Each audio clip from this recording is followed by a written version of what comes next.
नमस्कार, Bihar breaking live में आपके साथ मैं हूं पीयूष प्रियदर्शी।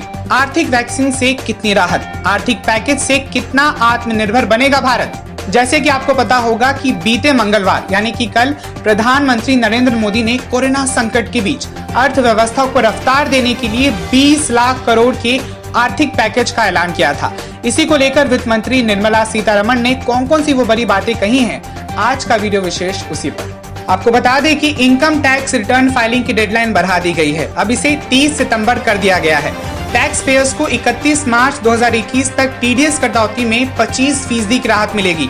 बता दें कि सरकार टीडीएस के जरिए टैक्स जुटाती है। टीडीएस विभिन्न तरह के आय के स्रोत पर काटा जाता है। इसमें सैलरी, किसी निवेश पर मिले ब्याज या कमीशन आदि शामिल है। रियल एस्टेट के मामले में एडवाइजरी जारी होगा कि सभी प्रोजेक्ट्स को मार्च से आगे 6 महीने तक मोहलत दी जाए।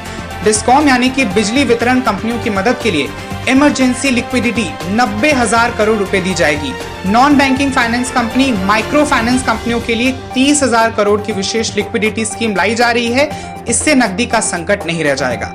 एनबीएफसी को 45,000 करोड़ की पहले से चल रही योजना का विस्तार होगा। वहीं आंशिक ऋण गारंटी योजना का विस्तार होगा। इसमें AA या इससे भी कम रेटिंग वाले एनबीएफसी को भी कर्ज मिलेगा।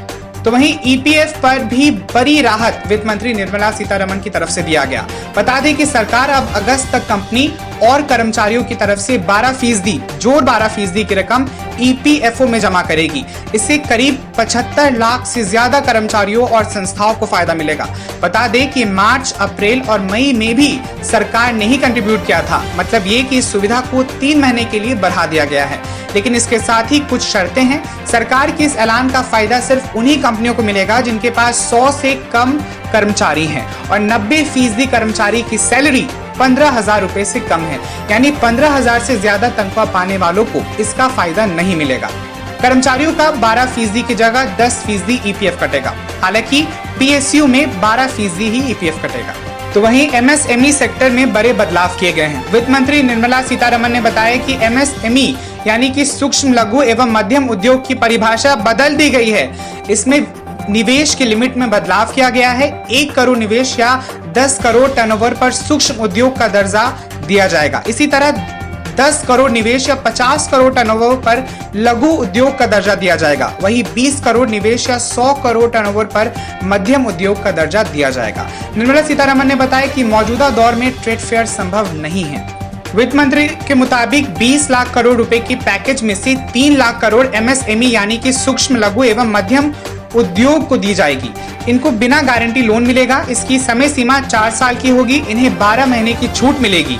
ये ऑफर 31 अक्टूबर 2020 तक के लिए है।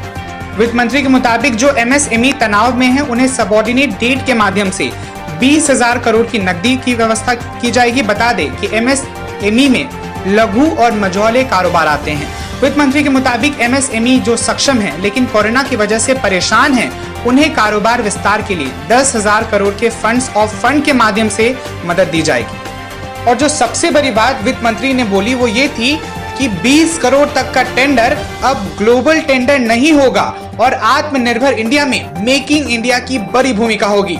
इसी के साथ इस विशेष में सिर्फ इतना ही, लेकिन देश और दुनिया की तमाम बड़ी खबरों को जानने के लिए आप बने रहिए बिहार ब्रेकिंग लाइव के साथ।